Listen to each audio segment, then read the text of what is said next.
प्रफुल्ल सारस्वत जी से मैं चर्चा की शुरुआत करूंगा और आपके पास ही आ रहा हूं मैं। प्रफुल्ल जी वो कह रहे हैं कि मुद्दे जो हैं वो बहुत सारे हैं, लेकिन युवाओं का मुद्दा, इंडस्ट्री का मुद्दा है और इस बार चुनौतियां भी दी जा रही हैं आपको। मैं मुल्ला जी से पूछना चाहता हूं, बेरोजगार हैं क्या? पूछिए। हाँ। पूछिए, बेरोजगार हैं मुल्ला जी? यदि बेरोजगार हैं, यदि मुल्ला जी बेरोजगार हैं तो या तो मुल्ला जी नाकारा हैं या मुल्ला जी प्रमादी हैं। मुल्ला जी यहाँ कोई बेरोजगार नहीं है। भारतीय जनता पार्टी की सरकार में 2014 से उत्तर प्रदेश में और भारत में जो रेवोल्यूशन है, जो क्रांति है, जो प्रधानमंत्री जी की सोच है, उसमें कोई बेरोजगार नहीं है। जो काम करना चाहता है उसके पास रोजगार है, जो काम नहीं करना चाहता है साहब उसको तो टिकट क्यों बदला आपने? नहीं, अब टिकट की बात पे आ जाइए। अब टिकट की बात पे आ जाइए। अगर टिकट उन्होंने कहा 4700 वोट से सांसद जी हारे तो उनका टिकट बदल दिया गया। जनरल वीके सिंह 5,67,000 से जीते। देखिए, टिकट भारतीय जनता पार्टी में इनकी तरह पैसे देके नहीं दिया जाता। टिकट भारतीय जनता पार्टी में तरजीह होती है क्वालिटी। क्वालिटी क्या है? अब किसको कहां शिफ्ट करना है, नई जनरेशन को आगे लाना है। प्रधानमंत्री जी दूसरी पीढ़ी को आगे कर रहे हैं। ये कह रहे हैं कि टिकट पैसों को लेकर दिए जाते हैं, बसपा के प्रत्याशी और बसपा पे आरोप लगे। इसके बाद में फिर जनता के पास जाऊंगा। आप पर बड़े आरोप लगे गंभीर कि आप लोग जो हैं पैसा लेकर टिकट देते हैं। ये बिल्कुल गलत बात है। माननीय बहन जी एक एक नेता से सिर्फ ये कहती है कि मुझे जीतने वाला प्रत्याशी चाहिए। हमारे मुस्लिम समाज ने, जो मेरठ हापुड़ लोकसभा का मुस्लिम समाज है, उसने अपील की बहन जी से कि हमें हिंदू प्रत्याशी चाहिए और माननीय बहन जी ने उस अपील को स्वीकार किया और हिंदू प्रत्याशी लाए हम। मैं जनता से पूछूंगा। हाँ भैया, आप लोगों की अपील थी क्या हिंदू प्रत्याशी की? मान्य बहन जी, 1 मिनट रुक जाइए।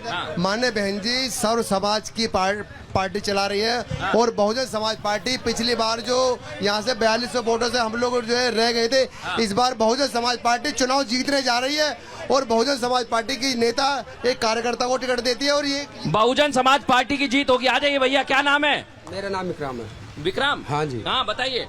बाजरे में बेच दिया इन बीजेपी वालों ने। अच्छा। हाँ, बाजरे में बाजरा देने लगे। ये बसपा वाले आपके साथ थे पहले, पिछली बार आप लड़े लेकिन हार हुई आपकी।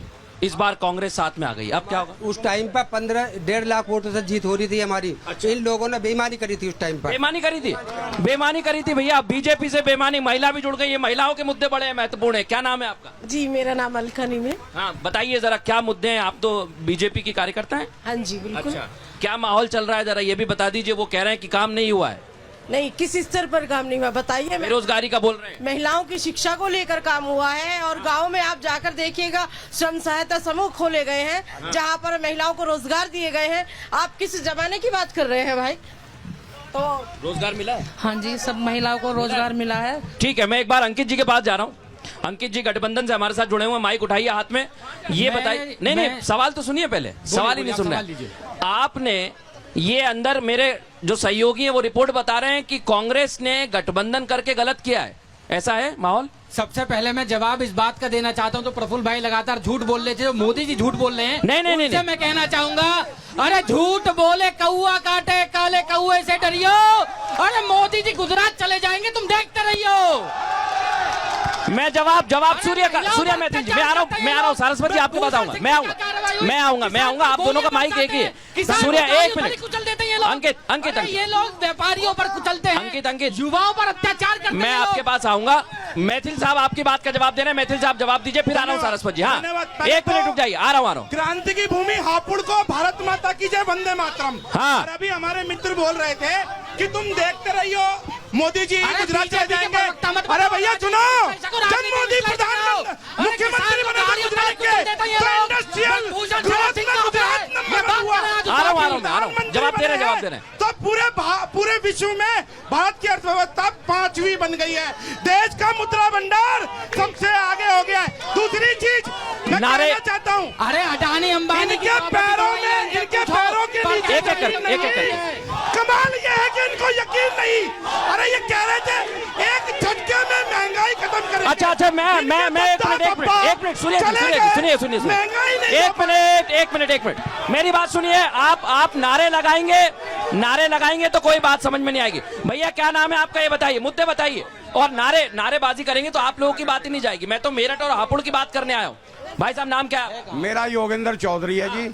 ये कांग्रेस सपा वालों से मैं एक सवाल करना चाहता हूँ। इन्होंने कही कि किसानों के मुद्दे, क्या सपा का 2012 से 17 तक हाँ जो गवर्नमेंट रही सपा की, उस टाइम पे किसान की गन्ने की स्थिति क्या थी वो हमें पता है, क्योंकि हम गन्ना किसान हैं।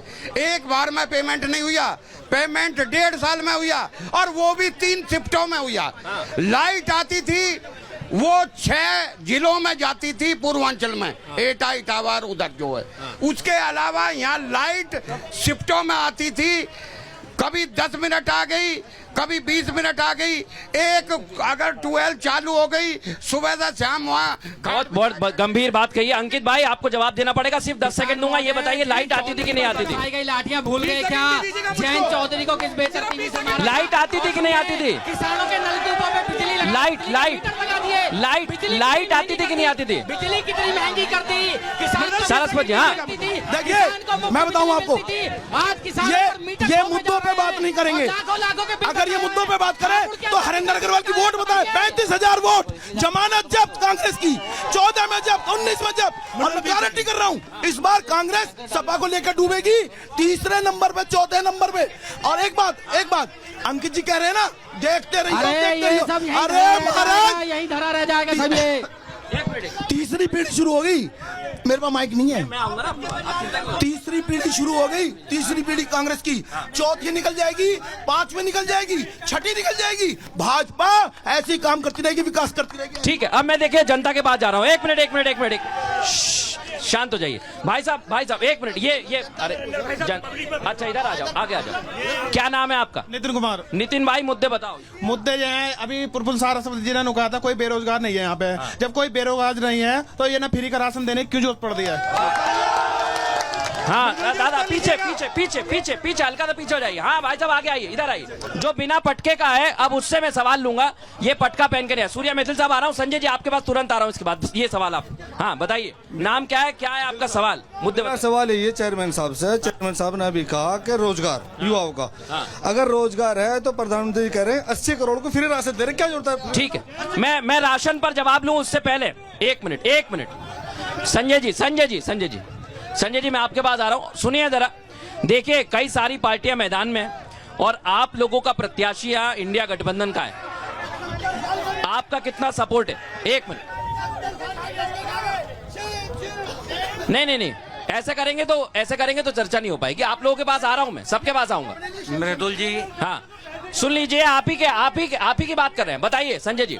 मृदुल जी मैं ये कहना चाहता हूँ, हाँ बोलिए। कि आज भारतीय जनता पार्टी के नेतृत्व में, हाँ मैं आपके इस मंच से भारत के सभी नौजवानों को ये संदेश देना चाहता हूं कि भारतीय जनता पार्टी के हिसाब से जो बेरोजगार हैं वो नक्कारे हैं। ये देश के प्रधानमंत्री जी ने संदेश भेजा है, हापुड़ से संदेश दिलवा रहे हैं नौजवानों के लिए। जो बेरोजगार हैं वो नक्कारे हैं, ये बीजेपी के नेता ने कहा। आप अंकित समझे नहीं उनकी बात। बीजेपी के नेता ने कहा पहली बात। 1 मिनट देखिए, दूसरी बात आपके नेता आपको मंच पे खड़ा कर दूं या सरस्वती जवाब देंगे? वो सरस्वती जवाब देंगे ना, मैं आ रहा हूँ आपका। अच्छा सुनिए, पब्लिक कभी मोदी जी ऐसा बोलते ही नहीं बोलते कि मोदी जी कभी। ठीक है, अब मैं सरस्वती जी से जवाब ले लूं? ठीक है, सूर्या जी जवाब दे रहे हैं। 1 मिनट, सूर्या जी जवाब दे रहे हैं संजय जी आपकी बात का, इसके बाद सरस्वती जी आपके पास आ रहे हैं। देखिए चोर चोरी से जाए और सीना चोरी से ना जाए, मैं कंप्लेंट कहना चाहता हूँ जी की है। ये लोग दिल्ली की आप 1 मिनट सुनील जी, आ रहा हूँ मैं इसके बाद। ठेका खोल देते थे, जब ये चुनाव लड़ने आए थे तो कह रहे थे कि हम सोनिया गांधी को जेल में अब सुनिए, और आपको जवाब देने का मौका दिया, आप वो जवाब दे रहे हैं। इसके बाद